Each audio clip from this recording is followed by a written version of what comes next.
Astaghfirullah Rabbal baraya, Astaghfirullah minal khataya. Assalamualaikum warahmatullahi wabarakatuh. Alhamdulillahi rabbil alamin. Nahmaduhu wa nasta'inuhu wa nastahdihi wa nastaghfiruh. Wa na'udzu billahi min syururi anfusina wa min sayyiati a'malina. May yahdihillahu fala mudhillalah wa may yudlilhu fala hadiyalah. Allahumma salli wa sallim ala sayyidina Muhammad wa ala alihi wa ashabihi wa ahbabihi wa man tabi'ahum bi ihsanin ila yaumiddin. Rabbi shrah li sadri wa yassir li amri wahlul 'uqdatam min lisani yafqahu qawli. Rabbi yassir wa la tu'assir wa tammim bil khair wa la hawla wa la quwwata illa billahil aliyyil azim. Yang saya hormati Tuan Pengerusi dan ahli lembaga masjid Tun Khalil Tanjung Minyak, yang saya hormati Tuan Imam dan barisan pegawai masjid, pimpinan masyarakat setempat, Tuan JPKK, Datuk Sidang, tuan-tuan haji, puan-puan hajjah, muslimin, muslimat, hadirin, hadirat yang dirahmati Allah Subhanahu wa taala. Apa khabar semua? Alhamdulillah, kita doakan semuanya sihat. Kita doakan tuan-tuan sihat, doakan kami juga sihat, dapat menjalani kehidupan, diberikan kesihatan, diberikan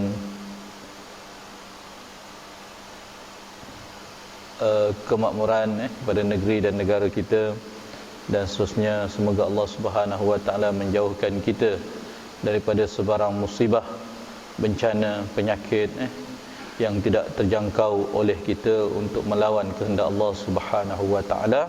Tetapi biarlah kita minta kepada Allah Subhanahu wa taala agar melindungi kita dengan sifat ihsan, rahmat dan kasih sayang kepada kita, insya-Allah.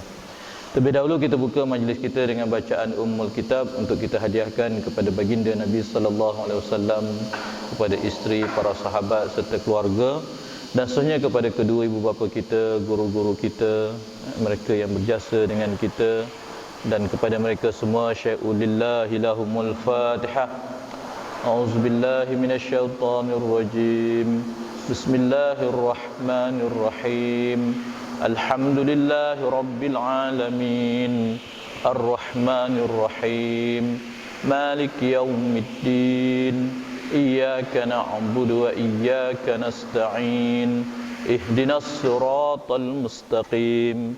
Siratal ladzina an'amta 'alaihim ghairil maghdubi 'alaihim waladdallin. Amin. Bunyi apa TV ya? Oh, mic ada masalah.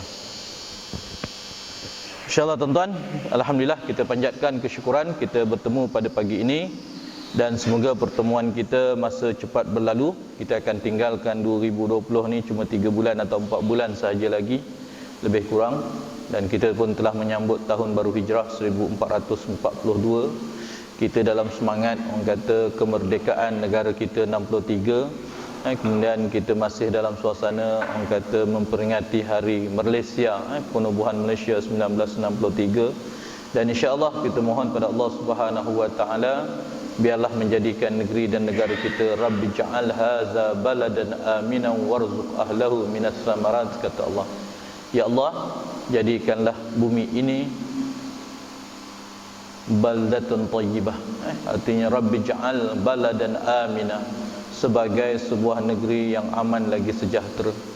Warzuq ahlahu minas samarat, dan berikanlah, kurniakanlah rezeki kepada penduduk-penduduk dalam negeri ini, minas samarat, daripada buah-buahan, daripada rezeki, tumbuh-tumbuhan. Dan itulah kita mengharapkan pada Allah Subhanahu wa taala. Dan kita juga mengharapkan dengan doa Allah Subhanahu wa taala menjadikan negeri dan negara kita ini yang disebut baldatun thayyibah wa rabbun ghafur, sebuah negeri yang aman lagi sejahtera serta mendapat pengampunan Allah Subhanahu wa taala. Untuk membina sebuah negeri, masyarakat, negara, dia bergantung kepada dua elemen, iaitu di antara yang disebut ialah pemimpin, imam, dan yang kedua rakyat. Rakyat ada tanggungjawab, kita sebagai orang awam, sebagai rakyat yang dipimpin ada tanggungjawab kepada pemimpin. Pemimpin ada tanggungjawab kepada rakyat. Biarlah masing-masing menunaikan tanggungjawab masing-masing dalam keadaan, dalam konteks apa cabaran kehidupan kita yang disebut oleh hukama, yang disebut oleh siasah syariah kita, iaitu iqamatuddin wa siyasatud dunya alaihi. Kita diberikan nikmat hidup sebagai sebuah negara, sebagai masyarakat yang ada peraturan, yang ada sebuah sistem hidup yang berlandaskan sebagai seorang muslim, berlandaskan Al-Quran dan hukum syarak, maka kehidupan kita ini disebut dengan iqamatuddin. Sebagai sebuah negara, sebagai masyarakat, kita ada tanggungjawab, iaitu untuk menegakkan agama. Kita hidup dalam kehidupan kita ini dengan kehidupan yang disebut untuk menegakkan agama, kerana kita telah mempunyai agama dan pegangan. Maka sebagai seorang Islam, kehidupan kita itu mesti atas prinsip menegakkan agama wa siyasatud dunya alaihi, dan kita memakmurkan kehidupan kita ini dengan nilai-nilai pegangan agama yang menjadi sumber kehidupan kita di dalam kehidupan kita seharian. Kalau kita diberikan agama tetapi kehidupan kita tidak diwarnai dengan panduan ajaran hidup beragama, maka kita telah gagal, orang kata, memanfaatkan nikmat kurniaan Allah Subhanahu wa taala. Nikmat hidup beragama, kita tidak lari daripada prinsip halal dan haram, daripada ketegakkan hukum syarak, iaitu yang disebut dengan wajib, makruh, sunat, haram dan sebagainya, yang wajib perlu ditunaikan, yang haram mesti ditinggalkan, yang sunat digalakkan, yang makruh digalakkan untuk ditinggal, yang harus buatlah sekiranya akan mendatangkan kebaikan. Inilah kehidupan kita, tuan-tuan. Dan insya-Allah kita hendak negara kita terus, orang kata, merdeka, terus ke hadapan, terus, orang kata, membangun sesuai dengan prinsip ajaran Islam itu sendiri, dan kehidupan kita sebagai sebuah masyarakat yang berbudaya, yang mempunyai cara hidup, mempunyai adab sopan, mempunyai tata susila yang sesuai dengan kehidupan kita ini, dan berpandukan kepada Al-Quran, berpandukan kepada hadis, dan berpandukan kepada ketetapan syarak yang telah ditentukan. Sidang jamaah yang dirahmati Allah Subhanahu wa taala, kita masih lagi dalam suasana memerangi Covid. Kita ingat hari itu 31 hari bulan Ogos selesai, kita balik norma biasa. Rupa tidak, masih lagi dengan norma yang ada, penjarakan sosial, dan saya rasa panjang lagi perjuangan kita memerangi Covid-19 ini. Tetapi sebagai seorang Muslim, kita tidak perlu putus asa. Tidak ada perasaan kecewa. La tayasu min rahmatillah. Jangan kamu dalam keadaan menghadapi ujian-ujian hidup ini, kita menjadi seorang yang putus asa dengan rahmat dan kasih sayang. Terimalah ianya sebagai suatu ujian, terimalah ianya sebagai suatu, orang kata, muhasabah diri kita, terimalah ia sebagai suatu, orang kata, nikmat juga Allah Subhanahu wa taala berikan kepada kita. Sekali dia datang dalam bentuk nikmat, bagus juga Covid-19 ni. Ya tak? Sekali datang ujian, kenapa? Ya Allah, banyaknya yang aku leka. Kalau datang sekali dia tangkap terus, kita datang sebagai suatu ujian. Datang yang ketiga untuk kita berpeluang bermuhasabah. Ya Allah, apa silap aku, apa silap kita selama ini? Maka kita perbaikilah sikit demi sedikit, sedikit demi sedikit, dan kita kekal, orang kata, keadaan ini. Dan kepada kita tidak lain dan tidak bukan nikmatnya itu untuk apa? Kita terus berfikir, terus berfikir. Dan alhamdulillah dalam fikir-fikir tadi datang seorang, orang kata, tak sangka, ya tak, kalaulah ianya berjaya, seorang saintis ataupun pakar saintis Islam Malaysia pula tu, berjaya mencipta satu alat test kit untuk Covid-19 yang segera. Artinya dia boleh dapat result segera, cepat. Seorang perempuan, anak, kata kabarnya anak seorang mufti Pulau Pinang. Saya kata doa, ya Allah, dan diiktiraf, insya-Allah kalau diiktiraf oleh dunia, rupanya memberi peluang untuk kita membuat inovasi, membuat penciptaan, mencari idea, mencari peluang untuk kemaslahatan ummah. Bayangkan kalau kita ada di antara anak kita, adik kita yang berjaya menemukan satu obat, yang menemukan apa cara, dan akhirnya obat dan manfaat tadi, siapa yang dapat? Seluruh dunia dapat. Masya Allah, besar tak tuan-tuan? Semua dunia memanfaatkan tadi. Akhirnya itulah bagai seorang hidup yang balik kepada hadis Nabi sallallahu alaihi wasallam, khairun nas anfa'uhum linnas. Sebaik-baik manusia, manusia tadi memberi manfaat kepada orang lain. Bayangkan kalau seorang saintis Islam, ilmuwan Islam, penyelidik Islam dapat mereka cipta satu alat, satu obat, satu kaedah yang akhirnya manfaatnya seluruh dunia. Allahu Akbar tuan-tuan. Satu mujahadah ataupun satu perjuangan yang besar. InsyaAllah kita doakan. Kerana apa? Sifat orang Islam tidak akan ada putus asa. Kita redha kepada ketentuan qada dan qadar Allah Subhanahu wa ta'ala. Dan setiap yang berlaku itu di sisi Allah ada hikmah yang kita tidak tahu di sebalik apa yang tersirat dan tersurat atas kehendak Allah Subhanahu wa ta'ala. InsyaAllah pada pagi ini kita baca pada satu hadis Nabi sallallahu alaihi wasallam, an Jabir radhiyallahu anhu qala an-nabiy sallallahu alaihi wasallam khatabana Rasulullah sallallahu alaihi wasallam faqala.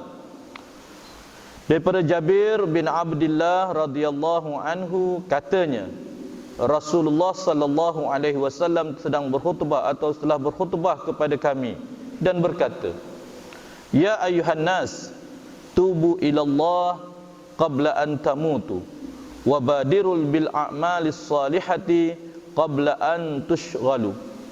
Kata Nabi sallallahu alaihi wasallam ketika sedang berkhutbah dalam satu sembahyang, kata Nabi sallallahu alaihi wasallam, wahai manusia,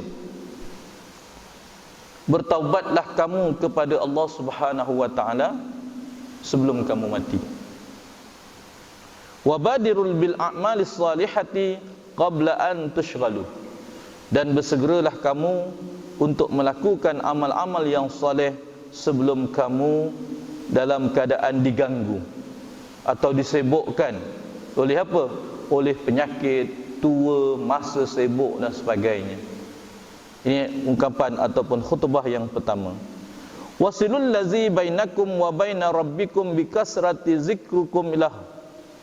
Dan kata Nabi sallallahu alaihi wasallam, hubungkanlah pertalian di antara kamu dengan Allah dengan kamu memperbanyak menyebut dan mengingati Allah Subhanahu wa taala dalam apa jua keadaannya. Wa kasratis sadaqati fis sirri wal aliyah wal alaniyah, dan perbanyakkanlah kamu bersedekah, sama ada secara berterang-terang, cara kita menzahirkan sedekah kita tadi, atau yang kedua kata Nabi sallallahu alaihi wasallam dalam keadaan sir, dalam keadaan kamu menyembunyikan sedekah kamu. Pergi teluk kocik, letak masuk dalam tabung, orang tak nampak, selesai. Ada sekarang lagi senang, kita pun swab apa orang kata barcode, tak, kita tak tahu masjid mana, pergi aja masjid mana tak kisah, ada aktifkan barcode kita, tengok masjid tadi, orang pun tak tahu, tengok lembaga masjid kata ada orang bagi 300, tak tahu siapa dia. Itu kita sembunyikan sedekah kita. Yang kedua, kita zahirkan sedekah kita. Mam, saya nak bagi 500 untuk itu zahirkan. Kenapa imam bagi? Kita beritahu pada Pak Imam, kita beritahu pada pengurusi, kita zahirkan. Durzaku wa tunsaru wa tujbaru.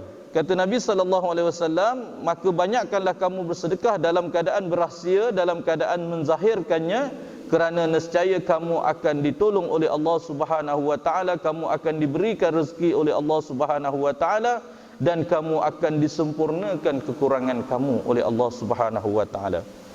Wa'lamu anna Allah qad iftarada 'alaikumul jam'ati fi maqami hadza wa fi yaumi hadza wa fi syahri hadza min 'ami hadza ila yaumil qiyamah.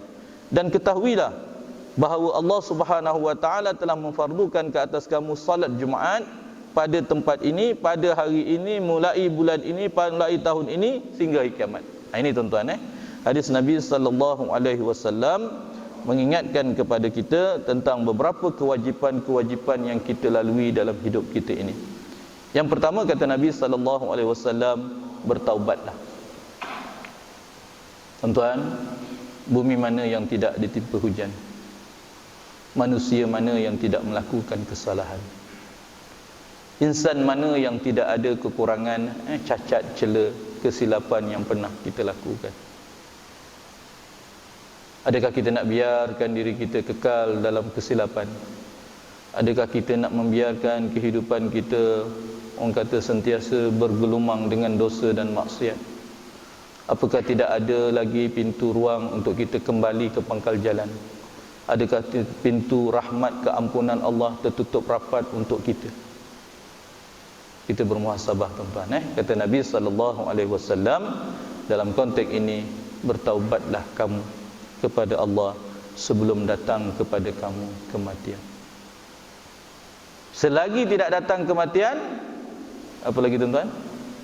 Pintu taubat sentiasa terbuka. Rahmat lautan keampunan Allah masih terbuka. Sama ada kesalahan kita dengan Allah Subhanahu wa taala atau antara kita sesama manusia.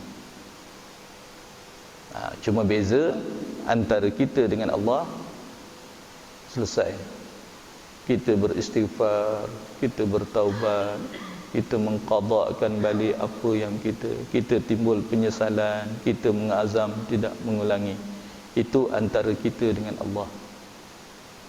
Kalau nak qada tak terqada, tuan-tuan. Tak, kalau nak bayar tak terbayar hutang kita dengan Allah. Kalau dosa maksiat yang kita lakukan tak boleh kita nak tarik balik, tetapi Allah memberi peluang dengan satu sahaja, bertaubatlah, beristighfarlah, kita memohon keampunan Allah Subhanahu wa taala. Sebesar mana, sebanyak mana, setinggi mana dosa kita kepada Allah, Allah Maha Pengampun. Allah tak ada sifat perasaan dendam pada manusia. Allah tak ada perasaan orang kata tak ada maaf bagimu. Allah sentiasa membuka rahmat keampunannya. Allah sentiasa akan berlaku adil dengan hamba-Nya.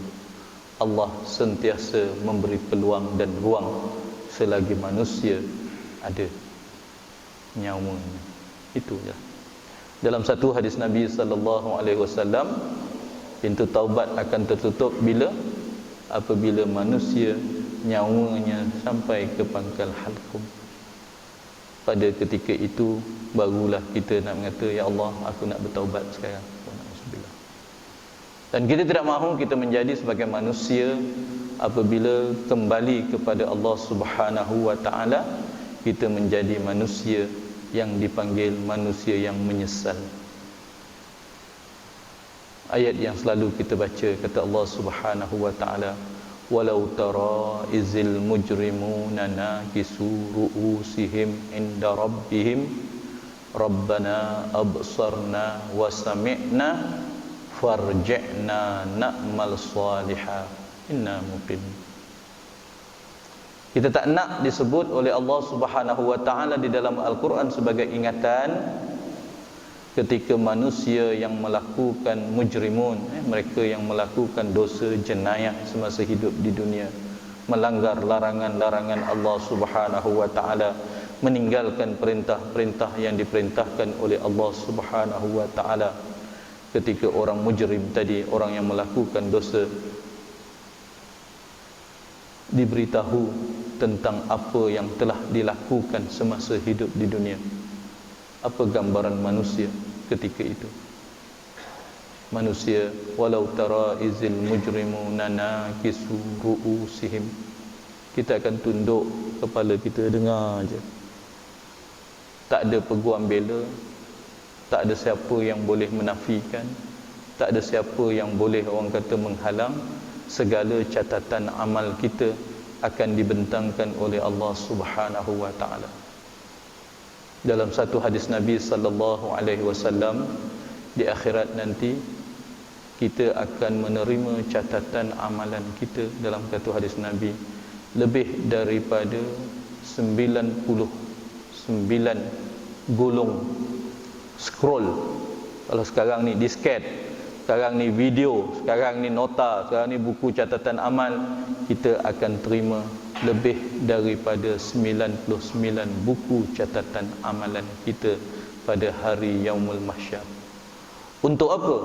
Untuk ditimbang, untuk dihisab di atas mizan neraca timbangan Allah Subhanahu wa taala yang Maha Adil. Berapa panjang setiap buku yang kita akan terima? Kata Nabi dalam hadisnya, sejauh mata memandang. Tidak terlepas satu perkara kecil maupun besar. Semuanya akan dicatat, ditonton, dibentang, dilaporkan semula tentang apa yang kita lakukan. Daripada bila? Daripada kita lahir di dunia sampailah kita kembali ke akhirat. Kalau dari sudut hukum syarak pula, daripada kita menjadi seorang manusia yang bergelar mukallaf. Sejak bila kita baligh? Katalah sejak kita umur 14 tahun. Sejak itulah kita bertanggungjawab atas segala amalan kebaikan atau dosa yang kita lakukan. Itulah yang akan dibentangkan oleh Allah Subhanahu wa taala, satu persatu akan dicatat, yang telah dicatat oleh malaikat kiraman katibin ya'lamuna ma taf'alun. Itu tuan-tuan. Jadi kata Allah Subhanahu wa taala, apabila manusia dibentangkan segala catatan amalnya, nakisu ru'usihim, tunduklah kepala mereka. Apa kita berkata ketika itu? Rabbana absarna, ya Allah, kami melihat. Wa sami'na, kami dengar. Tapi satu je kami nak, farji'na na'mal salihah. Kalau boleh ya Allah, pulangkan kami sekejap, sebentar dekat dunia. Agak-agak dapat tak tuan-tuan? Takkan dapat lagi dah. Itu yang namanya manusia pada ketika itu kita berada dalam keadaan penyesalan. Kita dalam keadaan, orang kata, menyesal. Kita minta balik pada Allah, farji'na na'mal salihah, kembalikanlah kami semula ke dunia untuk aku melakukan amal-amal saleh yang aku telah diberi peluang ketika hidup di dunia 60-70 tahun hari itu kita mempersia-siakan usia, umur dan waktu yang telah diberikan kepada kita. Jadi hadis yang pertama ini, kata Nabi sallallahu alaihi wasallam, tanggungjawab kepada kita, bertaubatlah kita kepada Allah Subhanahu wa taala. Dan dalam membicarakan taubat, andainya ia adalah merupakan kesilapan kita kepada manusia. Ada kesilapan antara kita dengan ibu dan ayah kita. Ada kesilapan antara kita dengan adik-beradik kita. Ada kesilapan mungkin kita dengan isteri kita. Ada kesilapan mungkin kita menggores hati dengan jiran kita. Ada kesilapan antara kita dengan sahabat-sahabat kita dalam bergaulan, dalam orang kata urusan-urusan, dalam urusan pinjam meminjam. Ada urusan kita dengan orang kata orang yang kita berurusan. Segala siapalah yang bergelar manusia yang perlu mereka mendapatkan hak mereka balik. Kalau ianya bersifat orang kata kebendaan, mungkin boleh kita minta halal berhalal. Tetapi kalau ianya bersifat perasaan, kita mengguris hatinya, kita menyakit hatinya, kita memfitnahnya, kita orang kata apalah sebagai manusia ni tuan-tuan, tak ada hati orang kata tadi, ya tak? Apa sifatnya? Biarlah kita bermaafan. Mintalah orang kata mungkin kita terguris, tersalah cakap, tersalah gurau, tersalah bicara, tersalah beri maklumat, tersebar benda-benda yang tak baik. mintalah maaf. Kalau tidak minta maaf, orang kata kita dah maafkan dah. Kalau tak dapat, cari warisnya. Kalau betul-betul bersifat personal, cari. Kalau bersifat umum, mintalah maaf. Saya tak payahlah nak isytihar minta maaf, tapi sekurang-kurangnya kita sentiasa berlapang dada, bertemu dengan siapa. Kehidupan ini tidak ada permusuhan kecuali mencari persahabatan, mencari perdamaian, mencari kawan, mencari sahabat, mencari orang yang boleh kita duduk berbincang bersama. Bukan untuk mencari permusuhan, untuk mencari kebencian, untuk mencari orang kata perkara-perkara yang kita tengok titik bengik yang hari ini masyarakat kita rosak. Ini tuan-tuan, kalau andainya ia bersifat manusiawi, maka selesaikanlah kehidupan kita tadi dengan manusia. Bila kita susun manusia dalam hidup kita, ramai tak? Ramai. Susun seorang. Kalau tak selesai di dunia, kita khawatir apa tuan-tuan? Di akhirat kita kena cari balik orang-orang itu. Kita kena cari balik orang itu untuk kita, yalah, tak dapat kita selesaikan di dunia, dan orang tu pula kata aku tunggu kau ke akhirat. Macam dia pula dah janji dah, kau tak selesai, kau kesian, kau niai aku, kau bayar, kau minta apa hutang tak bayar, aku tunggu ke akhirat. Macam dia pun dah cakap macam tu. Jawabnya, tunggulah kita, carilah kita kepada orang tadi. Ini yang kita takut tuan-tuan, dalam hadis yang selalu saya sebut, iaitu sebagai manusia yang kembali semula ke akhirat, kita bawa amalan-amalan kita, tetapi kita kembali dalam keadaan yang muflis. Dalam satu hadis Nabi SAW, Nabi bertanya kepada sahabat, adakah tahu kamu siapakah orang yang muflis?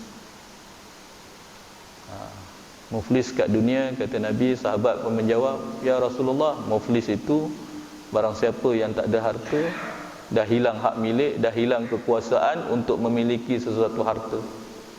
Kalau dunia hari ini, mahkamah dah mengisytiharkan dia ni muflis, tak boleh masuk pilihan raya, tak boleh pegang jawatan, tak boleh nak berniaga, tak boleh nak apa, tak boleh nak itu, macam-macam.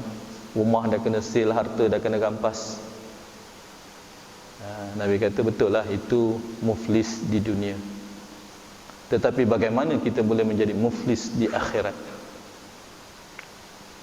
Kita boleh menjadi muflis di akhirat. Manusia, kita akan boleh jadi muflis di akhirat. Bila berlaku kebangkitan semula di yaumul mahsyar, kita akan dibangkitkan semula. Kita akan berada dalam berhimpun di padang mahsyar untuk melakukan catatan amalan kita. Kita akan memikul buku-buku ataupun perkara-perkara yang kita ada. Kita bawalah kebaikan-kebaikan kita. Kita bawa pahala sembahyang, kita bawa pahala zakat, kita bawa pahala haji, kita bawa pahala untuk kita pikul. Tapi kata Nabi, yang dipikul itu bukanlah pahala. Yang dipikul itu ibarat batu-batu yang memberatkan sahaja. Yang dipikul tadi tidak dapat memberi manfaat kepada orang yang semasa hidup di dunia untuk menyelamatkan dia di akhirat. Kenapa?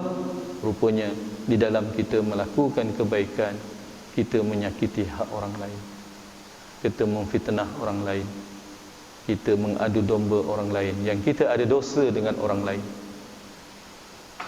Bagaimana dosa kita tadi nak selesai?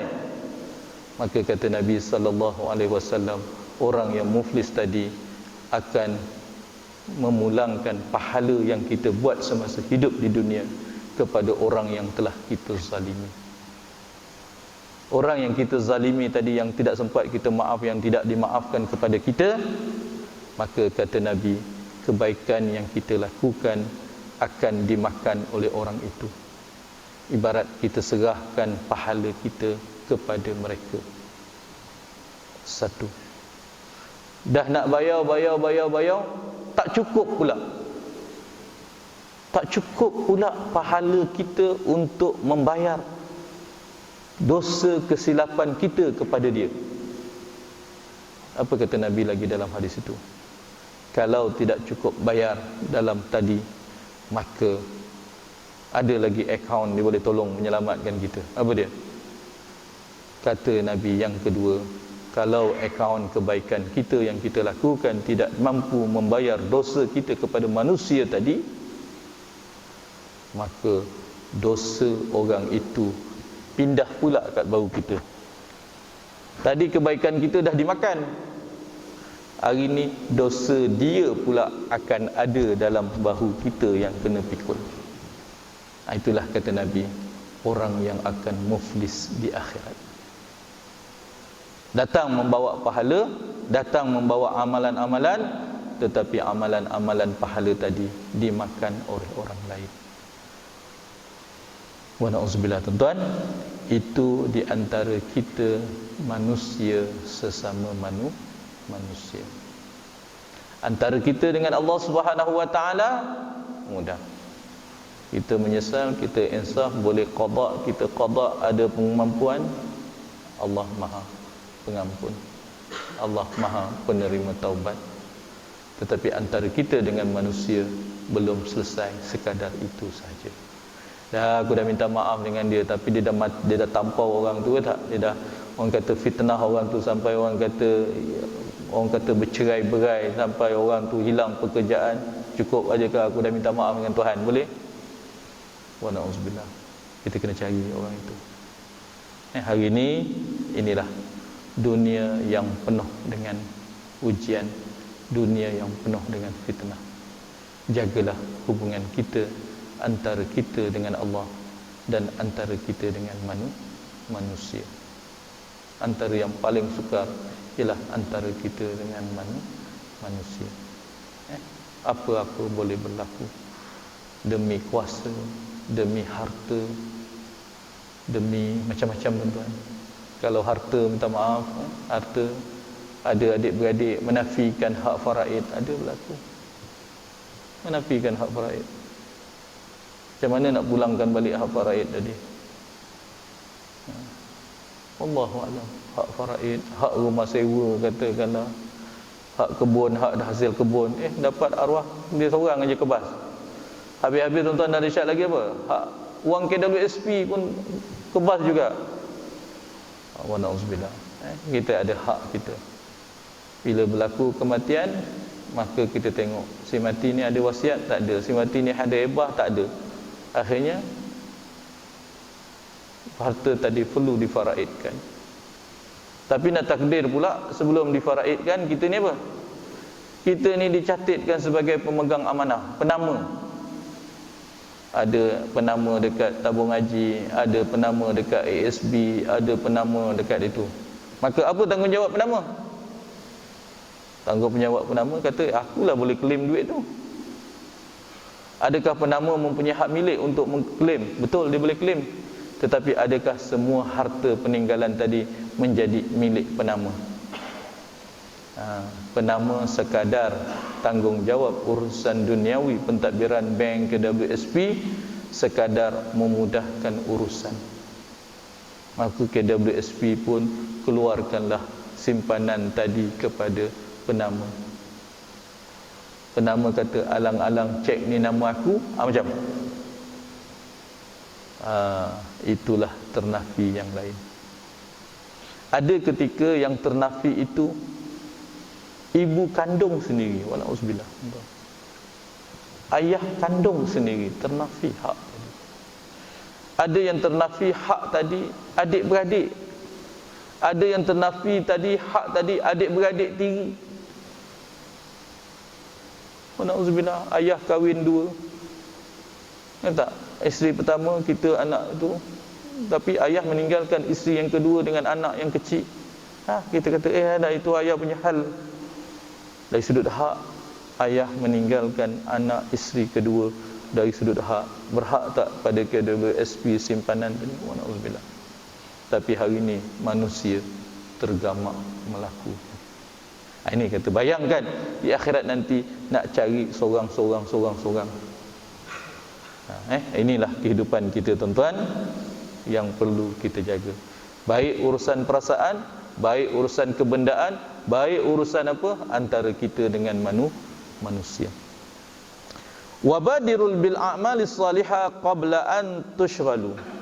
Dan bersegeralah kamu dengan amalan-amalan yang saleh. Banyakkanlah apa sahaja dengan amalan-amalan yang mendatangkan kebaikan.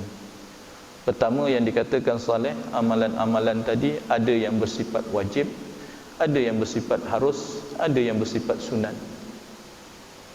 Wajib bererti tidak boleh tidak kita mesti tunaikannya. Kenapa? Dia adalah wajib. Kalau wajib pada hak Allah, menunaikannya lepas tanggungjawab, meninggalkannya adalah berdosa. Itu wajib pada hak Allah Subhanahu wa taala. Wajib pada manusia ada yang sifat wajib. Tak kahwin, tak ada kewajipan sebagai suami. Tapi bila dah berkahwin, jawabnya apa? Ada tanggungjawab sebagai suami. Wajib bagi nafkah, wajib menjaga suami isteri, wajib menjaga anak, menyediakan tempat tinggal. Wajib betul. Tapi kalau tak kahwin, tak jadi wajib pada dia. Apa aku nak tanggung anak orang? Apa aku nak tanggung ke tak? Tapi bila dah kahwin, kewajipan itu datang. Wajib pada kehidupan kita. Kalau kita tak kerja, buat apa aku datang pancekat 8 pagi? Kalau kita tak kerja, buat apa kita pergi orang kata tadi? Tapi bila kita diberikan amanah dan jawatan, wajib pada kita menunaikan jawatan tersebut. Amanah. Ketika itu menjadi kewajipan. Apa hukumnya? Wajib. Saya kerja aja, saya nak kerja.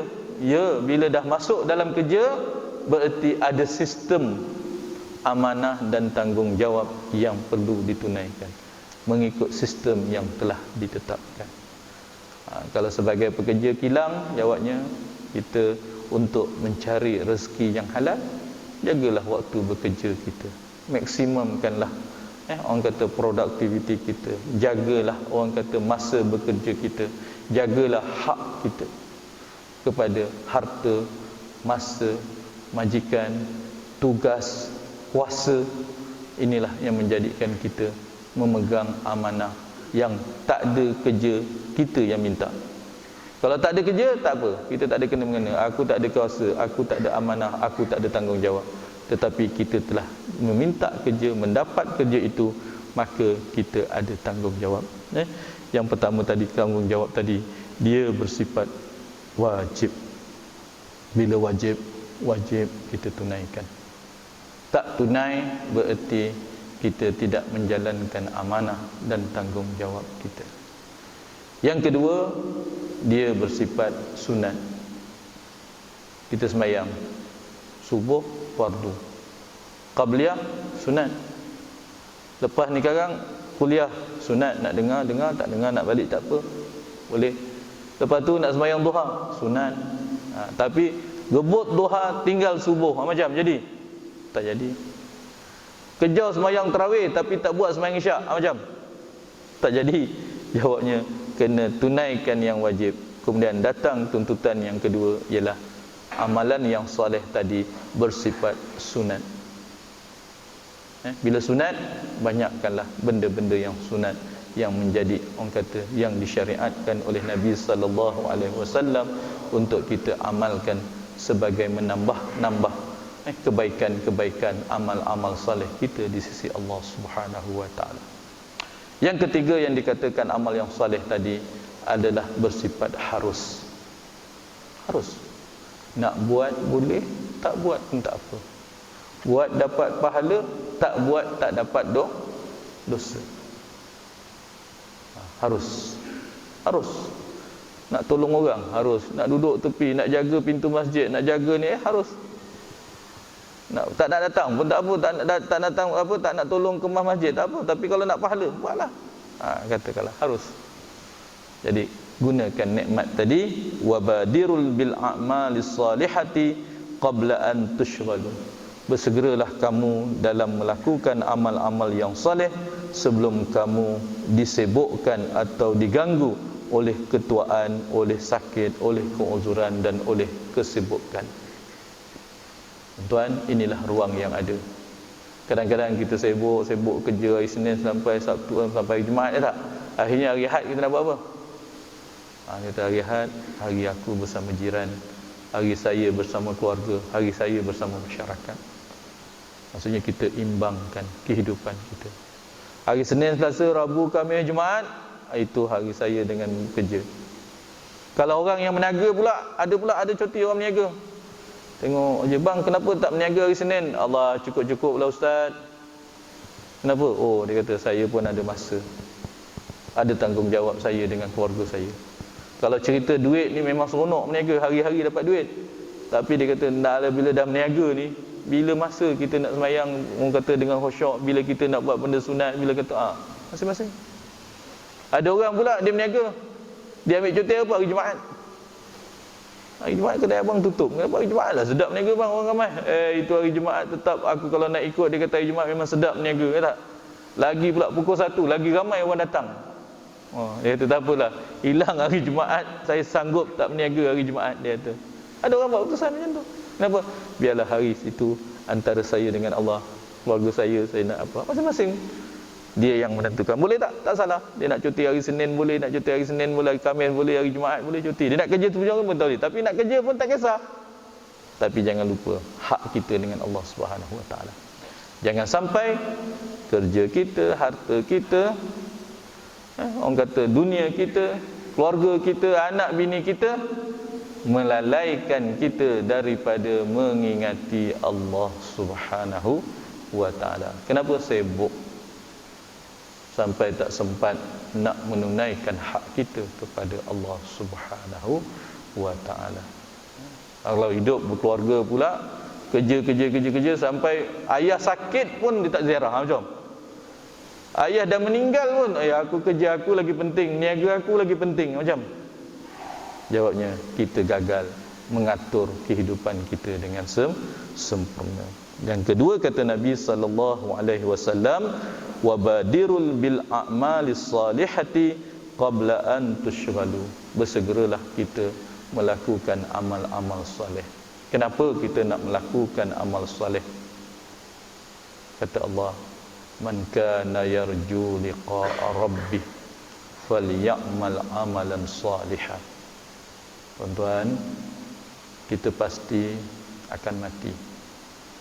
Selepas kematian kita akan dibangkitkan semula.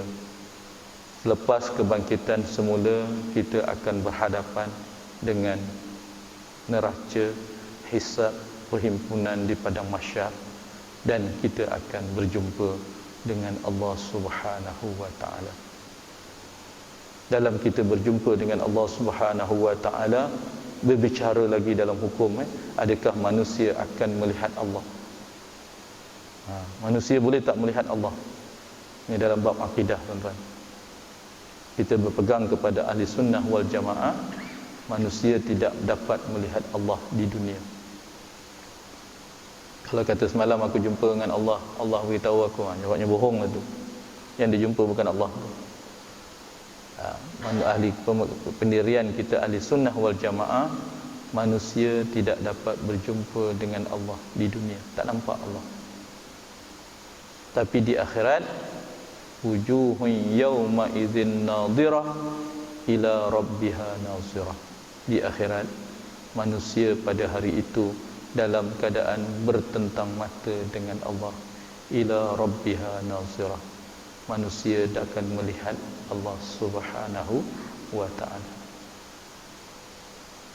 Nampak kita tak nampak, wallahu alam itu, tapi dalam ayat-ayat mengatakan manusia akan berhadapan dengan Allah. Di dunia tidak boleh manusia melihat Allah. Kalau siapa mengata dia lihat Allah, dia jumpa Allah, ada wahyu, ada bercakap, ada apa, itu bukan Allah. Itu setan yang mengganggu. Tapi kalau di akhirat, Allah, kita akan berjumpa dengan Allah Subhanahu Wa Taala. Itu pendirian akidah ahli sunnah wal jamaah, manusia boleh melihat Allah di akhirat. Kita akan berjumpa dengan Allah Subhanahu Wa Taala. Apa bekalan yang hendak kita bawa dalam hadis ini? Man kana yarju liqa'a rabbih falyamal amalan salihan. Barang siapa yang nak berjumpa dengan Allah, bagaimana perjumpaan kita dengan Allah? Yang kita harap radhiyallahu anhu wa radu'an. Allah redha kepada kita, kita redha kepada Allah. Lisaiha radiyah, apa yang kita lakukan semasa hidup di dunia ini yang telah ditakdirkan kepada kita, tidak ada penyesalan, kita redha dan syukur. Ya Allah, kau panjangkan aku 40 tahun pun aku syukur, kau hidupkan aku 80 tahun pun aku syukur, kau pendekkan umur aku 20 tahun pun aku syukur. Lisaiha radiyah, tentang apa yang telah kita lakukan di dunia ini kita redha. Itu yang kata Allah, barang siapa nak berjumpa dengan Allah Subhanahu wa taala di akhirat nanti, falyamal amalan salihan, hendaklah kita melakukan amalan soleh semasa hidup di dunia. Wala yusyrik bi ibadati rabbih ahada, dan jangan kamu mensyirikkan Allah Subhanahu wa taala. Jadi yang kedua dalam hadis ini, banyakkanlah kita, bersegeralah kita untuk melakukan amal-amal soleh. Yang ketiga dalam hadis ini, sambungkanlah hubungan kamu dengan Allah dengan kamu membanyak menyebut, menzikir, mengingati Allah Subhanahu wa taala.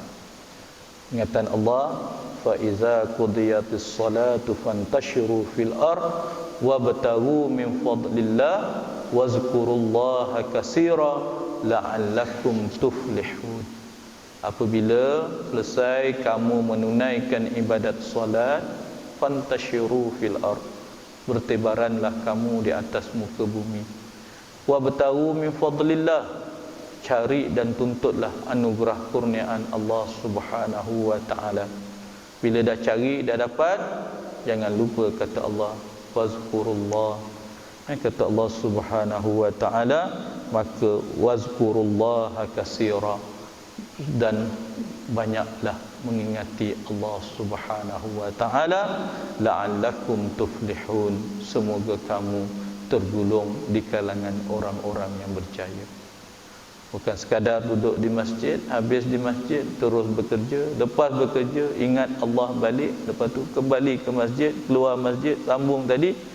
Itulah rutin kita sebagai seorang muslim. Setiap waktu, setiap masa kita jaga hak kita jaga hak Allah, kita jaga hak masyarakat dan duniawi kita.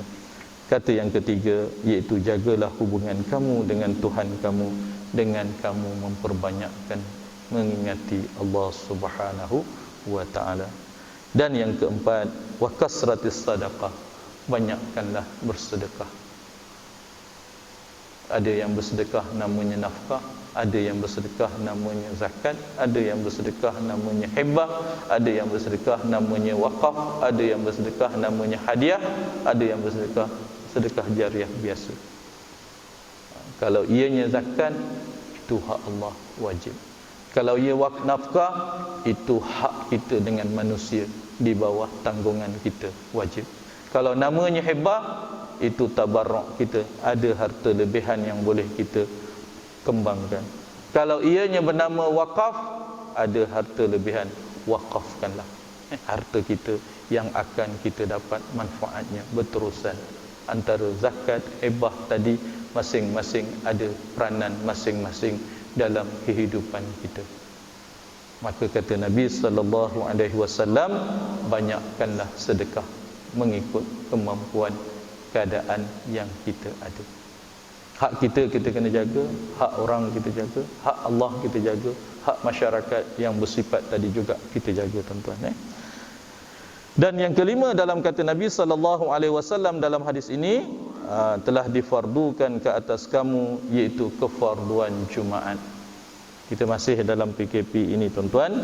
Insya-Allah pada kita kena buat kempen balik, tuan-tuan. Kempen apa, tuan-tuan agak-agak?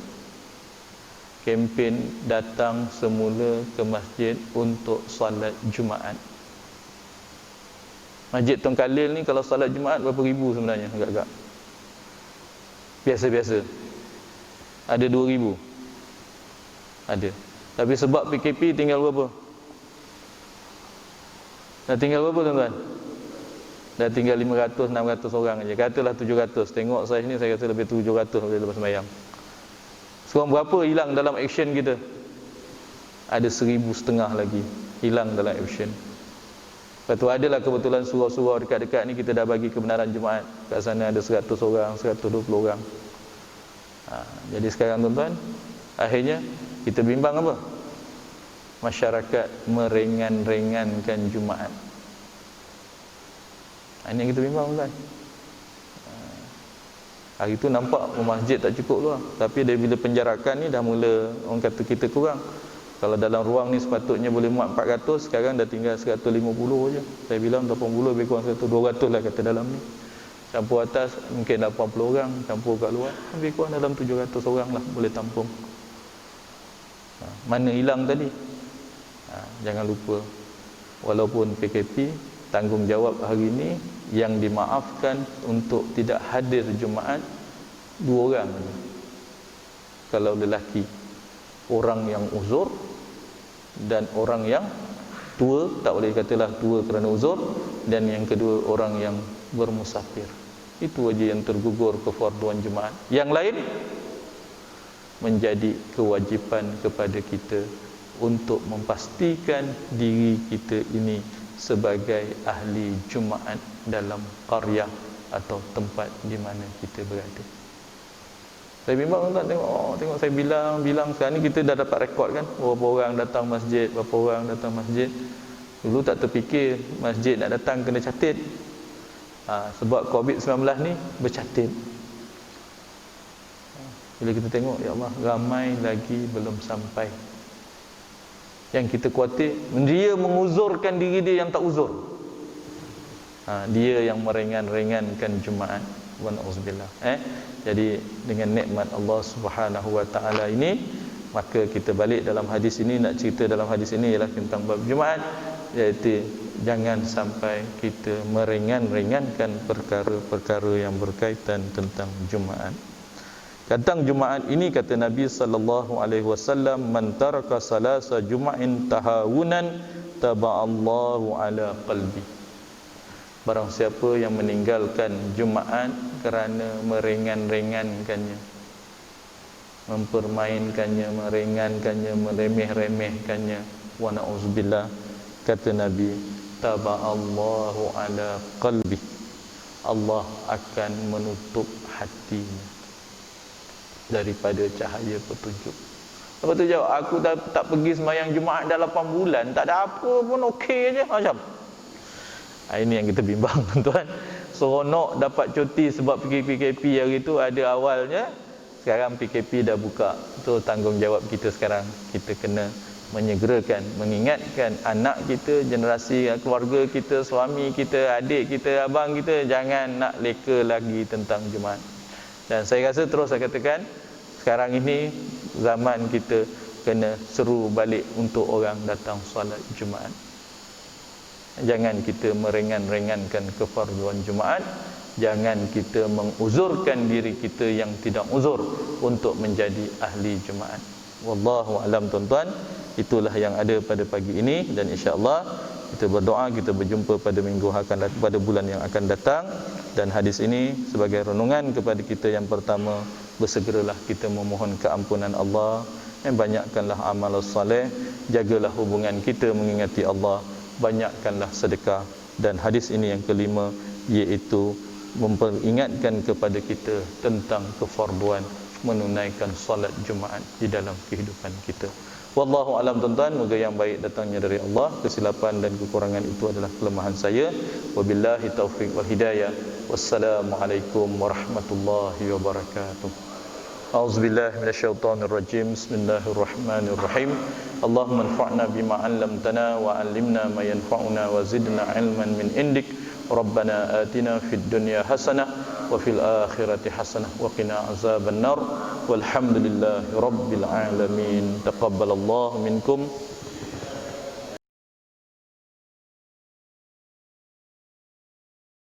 Astaghfirullah Rabbal baraya, astaghfirullah من الخطايا.